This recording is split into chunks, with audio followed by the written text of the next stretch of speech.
Dans un article consacré au premier essai du Toyota Fortuner, nous avons déjà couvert en détail l'évolution bizarre de cette ligne, qui a fusionné à un moment donné avec la ligne Land Cruiser Prado. Vous pouvez également y lire l'histoire de l'émergence et de l'amélioration du modèle Fortuner. Le SUV, développé en 2004 par la branche thaïlandaise de Toyota, s'est avéré extrêmement réussi et sa production a ensuite été lancée au Venezuela, en Colombie, en Argentine, en Inde et en Égypte. Mais nous nous intéressons à la deuxième génération de Fortuner, dont la première a eu lieu le 16 juillet 2015, simultanément en Australie et en Thaïlande. La voiture portant le code d'usine AN160 a été construite sur la même plateforme IMV que le pick-up Hilux de 8e génération, héritant du pick-up Le Cadre, une partie des panneaux de carrosserie, la gamme de moteurs et le châssis, à l'exception de la partie arrière. Suspension d'essieu, où au lieu de ressorts semi-elliptiques, ressorts et leviers longitudinaux. La Malaisie, l'Afrique du Sud, le Vietnam et le Pakistan ont été ajoutés à la liste des pays où le Fortuner a été assemblé. Finalement, en 2017, la décision finale a été prise d'introduire Fortuner sur le marché russe. D'une gamme de moteurs assez étendue, qui comprenait 2 groupes essence et 5 groupes diesel, 2 ont été retenus.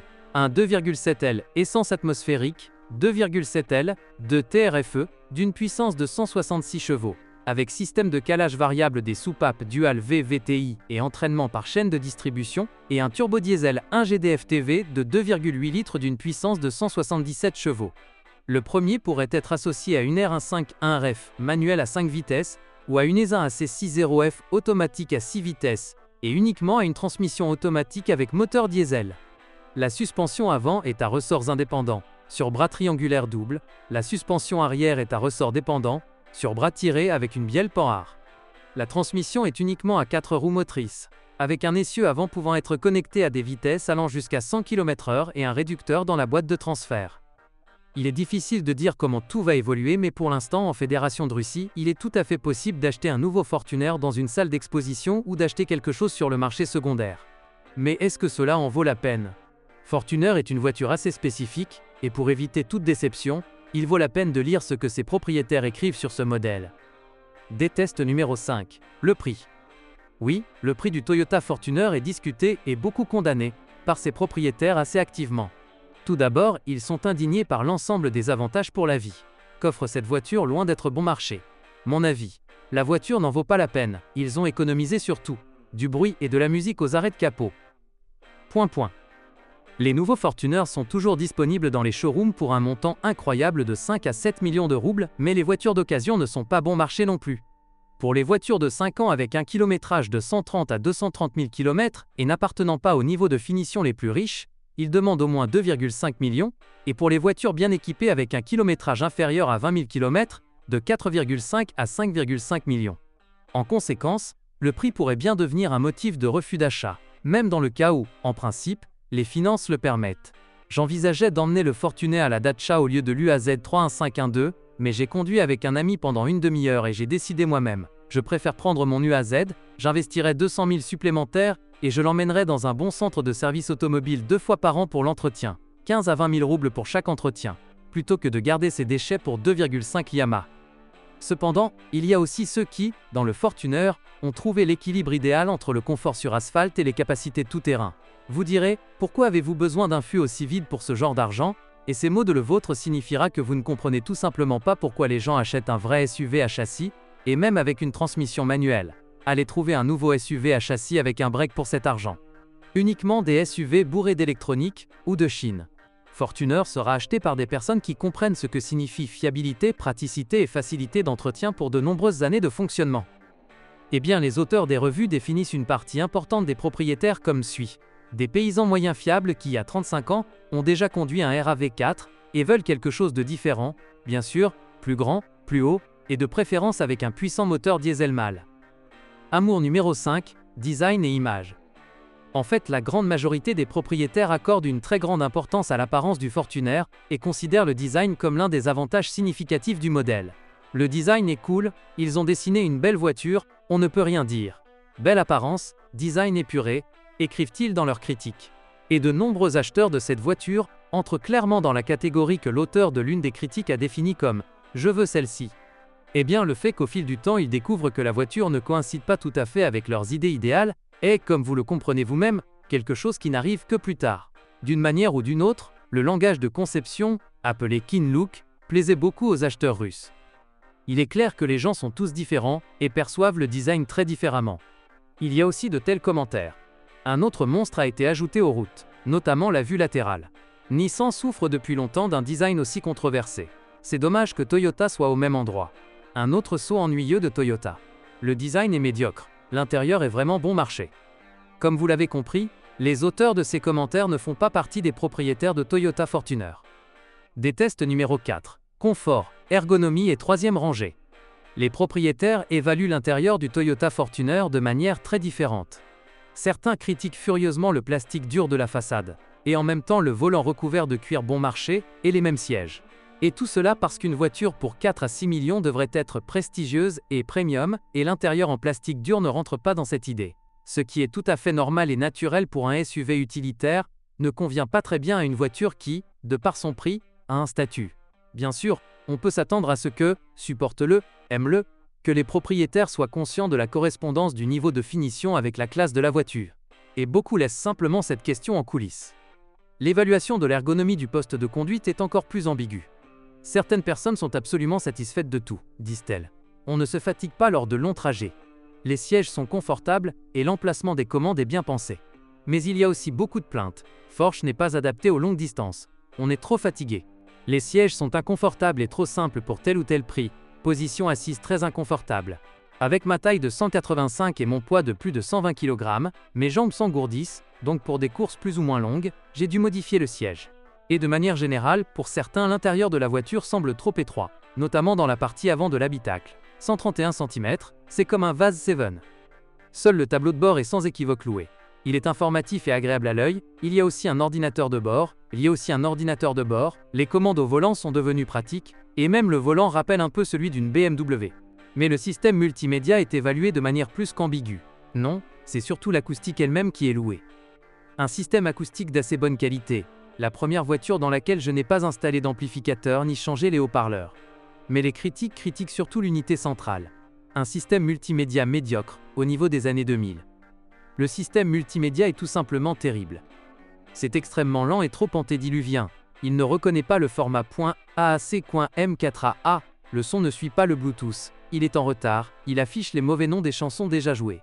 Les propriétaires ne sont pas non plus très friands du confort acoustique. L'isolation phonique est complètement de mauvaise qualité.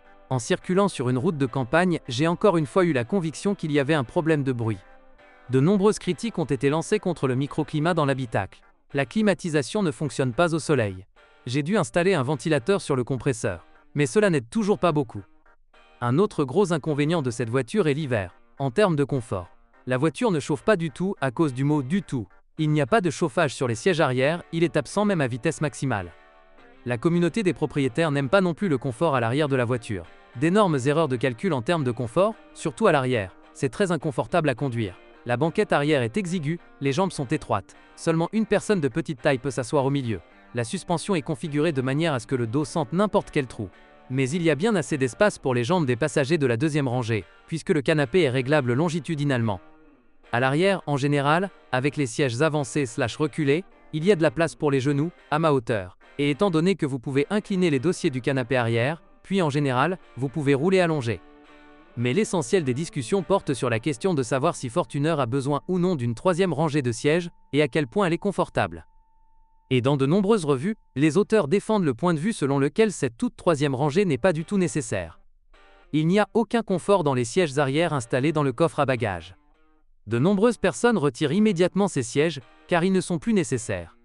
Il y a bien sûr de timides objections selon lesquelles les enfants aiment encore plus rouler dans la troisième rangée que dans la deuxième, et que toutes sortes de situations se produisent dans la vie. Mais il y a encore plus de sceptiques. Ce qui contrarie aussi les propriétaires, c'est que la présence d'une troisième rangée a laissé des traces sur le volume et la disposition du coffre. Et le coffre lui-même est petit. En principe, on peut mettre autant de choses dans une berline ordinaire que dans une Fortuner. Et le manque de conteneurs spéciaux pour les petites choses est contrariant. Ce qui est mauvais, c'est qu'il n'y a pas de niche dans le coffre pour les petites choses, mais pour les chasseurs et les pêcheurs c'est important. Mais ce qui contrarie encore plus les jeeps, les pêcheurs et les chasseurs, c'est que si l'on rabat les deuxième et troisième rangées de sièges, on n'obtient pas un plancher plat. C'est dommage que l'intérieur ne se rabatte pas à plat, ce qui n'est pas le cas. vous permettent de dormir confortablement dans la voiture.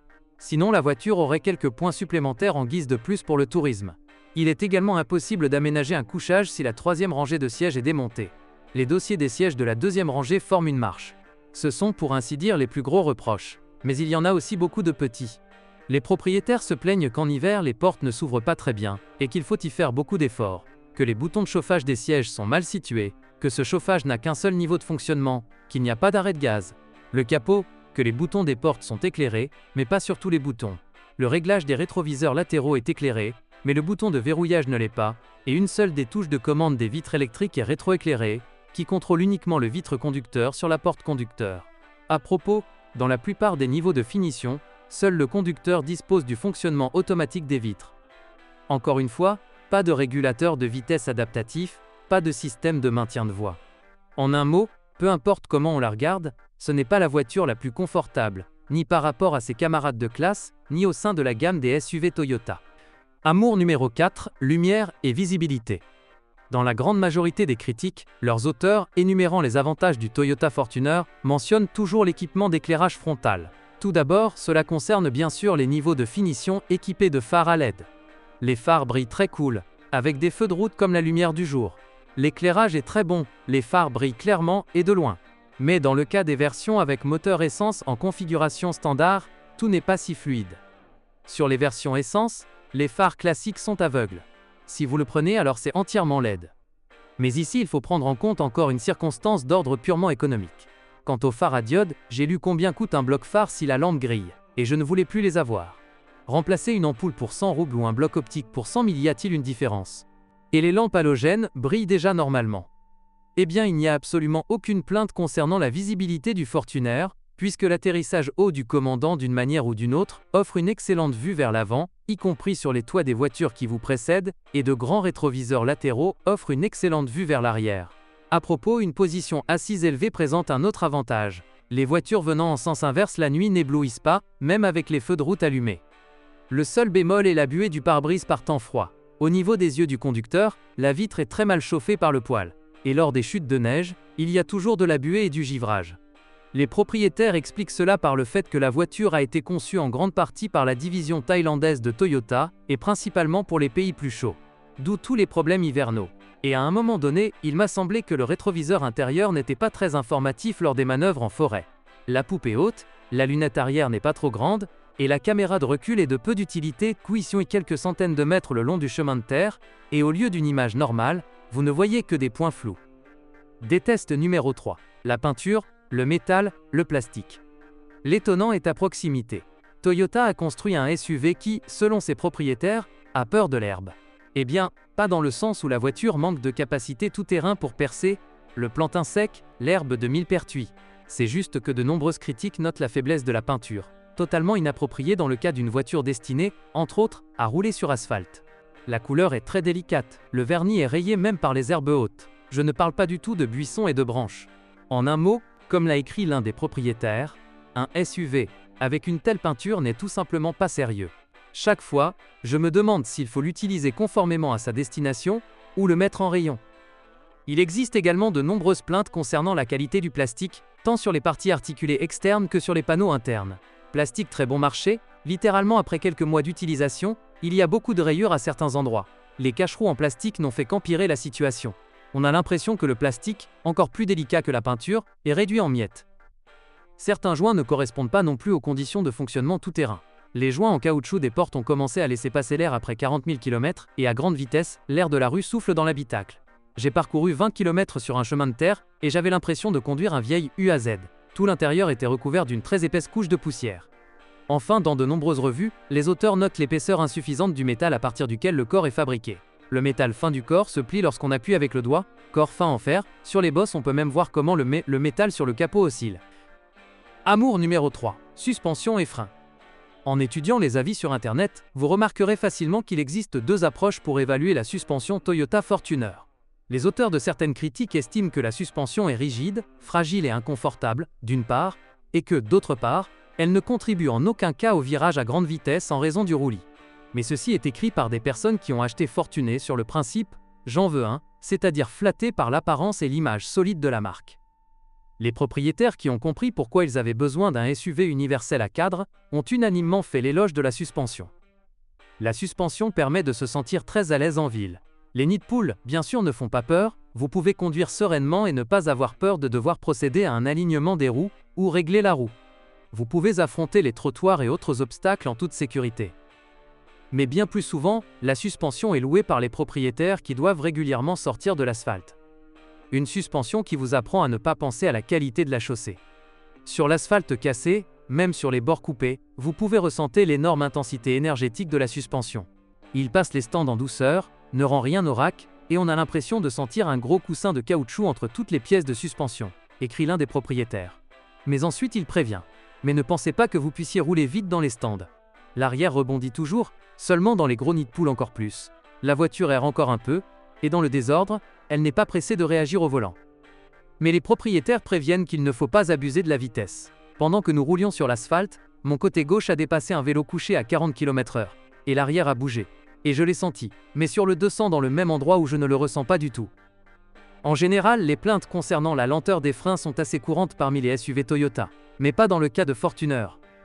Sur cette question, les propriétaires sont extrêmement unanimes. Les freins fonctionnent comme sur une bonne voiture. La voiture a des freins impressionnants, une mainmise, tous à disque, tous ventilés. Il suffit de mettre le pied sur la pédale, et la voiture réagit déjà. Des tests numéro 2, coût d'exploitation.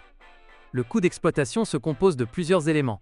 Coût de carburant, entretien, taxes, assurance et réparation imprévues. Nous exclurons le dernier point de l'examen. Je n'ai pas trouvé une seule critique dans laquelle l'auteur parlait de la façon dont sa voiture s'est effondrée et qu'il a dû sérieusement débourser de l'argent. Seulement dans quelques critiques, les auteurs ont mentionné des problèmes avec le climatiseur. Les tubes du circuit secondaire sont situés derrière l'arche arrière droite, toute la saleté s'y envole, et les tubes en aluminium pourrissent. Mais au fond, il y a une pensée simple. Comme tant qu'il n'est pas cassé, c'est que c'est fiable. Les auteurs des revues ne se plaignent pas des coûts financiers directs, ni taxes ni assurance.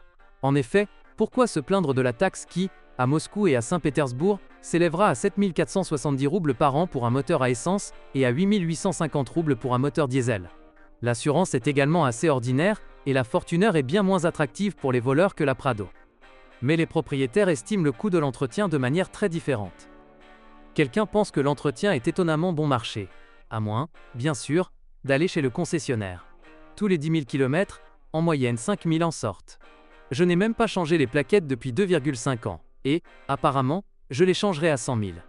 Mais la plupart des propriétaires préféraient toujours visiter les centres techniques de marque, et là le tableau s'avère complètement différent. Le prix d'un gros entretien, tous les 40 000 km, est trop cher. Il coûte environ 40 à 50 000 roubles. Pour le dernier entretien, j'ai payé 80 000 km, 42 500 roubles. Intermédiaire, après 10 000 km, 16 à 19 000 roubles. D'autres auteurs de la revue sont d'accord avec ces chiffres. La petite maintenance est de 15 à 20 000. La grande moins de 30 à 40, ce qui est déjà sensible. Mais le principal poste de dépense pour le fonctionnement régulier de toute voiture reste le coût du carburant. Et plus le propriétaire utilise intensément son cheval de fer, et plus son appétit est grand, plus ses coûts pèsent lourdement sur sa poche. Commençons par le moteur diesel, un GDF-TV, qui selon toutes les lois de la nature, devrait être assez économique, et certains avis semblent le confirmer. Efficacité énergétique, itinéraire Penza, Moscou-Penza, consommation 7,1 L 100 km, tout le parcours avec un régulateur de vitesse. Mais beaucoup donnent des chiffres légèrement différents. La consommation de carburant, ville/dacha, n'est pas très encourageante. En hiver, avec un chauffage d'appoint, il consomme 13 litres avec une conduite très silencieuse, en été jusqu'à 11 à 12 litres. La consommation est de 10 à 11 litres, aussi bien en ville que sur autoroute. Le débat sur l'appétit du Fortuner Essence est encore plus intense. Dans certaines revues, les auteurs parlent avec entière satisfaction d'une consommation moyenne de 12 à 12,5 litres 100 km, et il semble que ces chiffres soient fiables, mais seulement si les auteurs de ces revues conduisent beaucoup sur l'autoroute.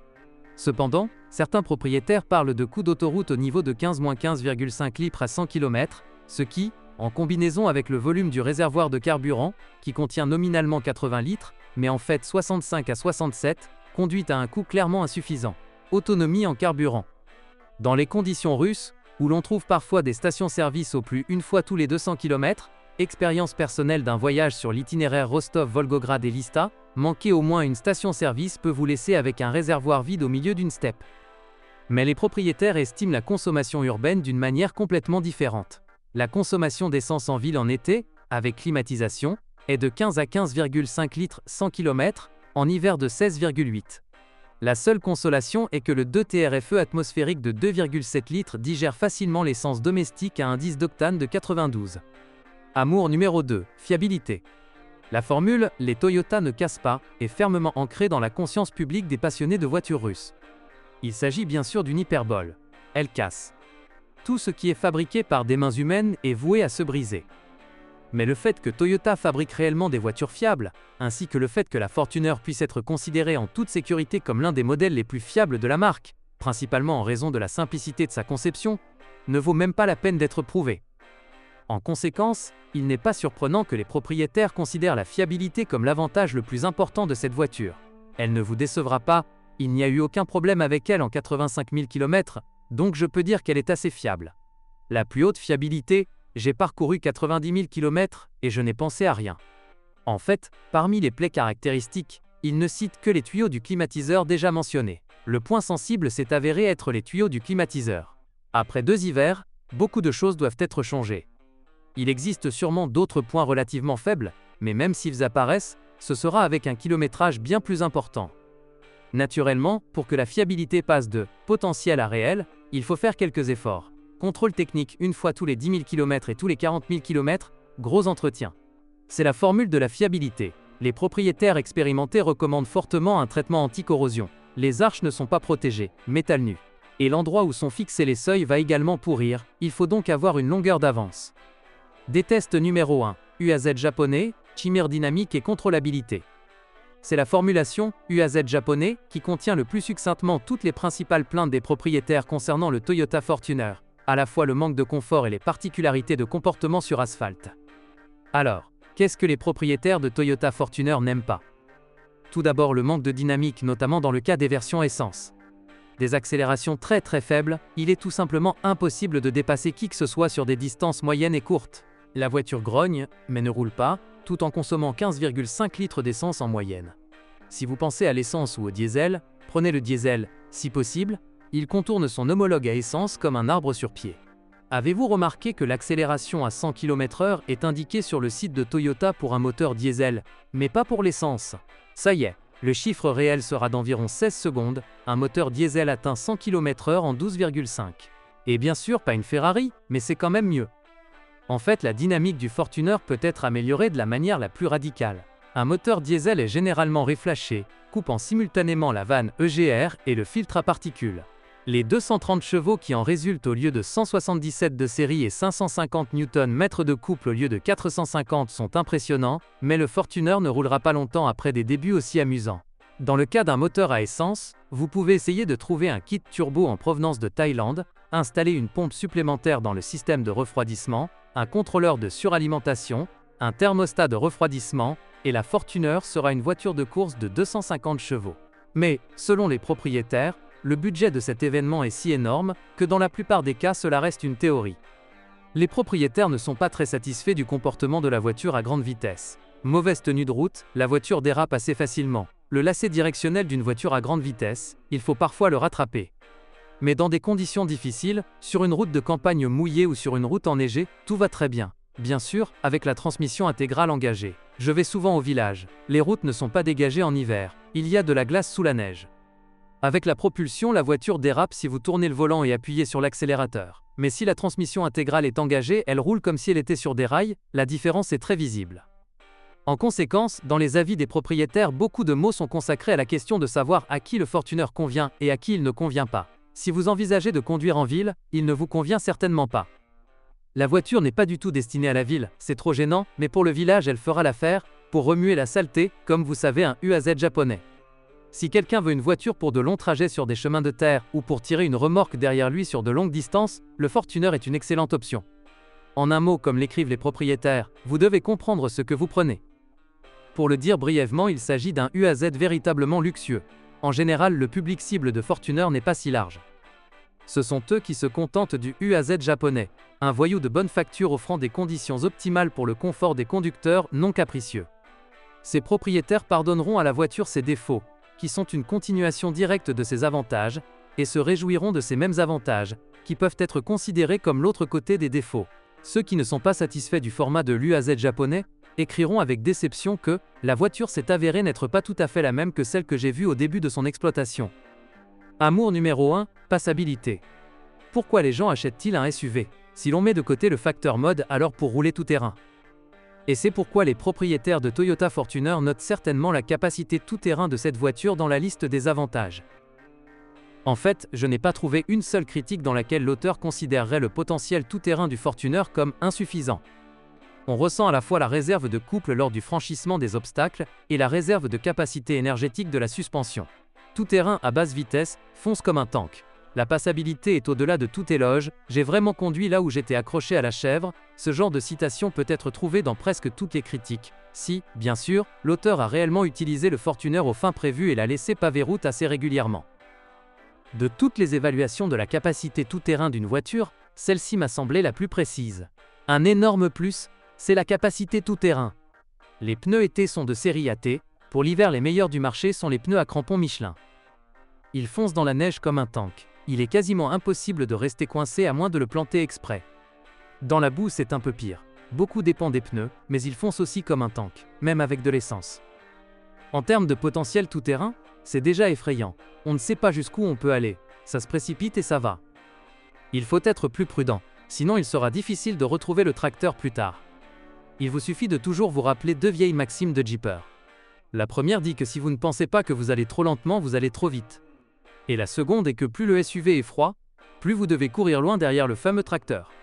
Eh bien, n'oubliez pas que les crochets de remorquage Fortuner sont fixés au châssis et situés sous les pare-chocs, donc, d'une part lors des travaux d'évacuation, ces mêmes pare-chocs peuvent facilement être endommagés et ils coûtent pas mal d'argent, et d'autre part, pour sécuriser le câble de remorquage, vous devrez littéralement vous cogner le visage dans la terre. Le conducteur du tracteur qui arrive ne le fera pas à votre place. Bonjour les amis. Vous cherchez une voiture d'occasion, vous devez prêter attention au site web carm.pro. Carm.pro est grand catalogue de voitures, moteurs, boîtes de vitesse. Et le meilleur, c'est que vous pouvez trouver des informations sur les pannes de n'importe quelle pièce. Complètement gratuit. Allez sur le site web carm.pro et découvrez tous les éventuels points faibles des voitures d'occasion.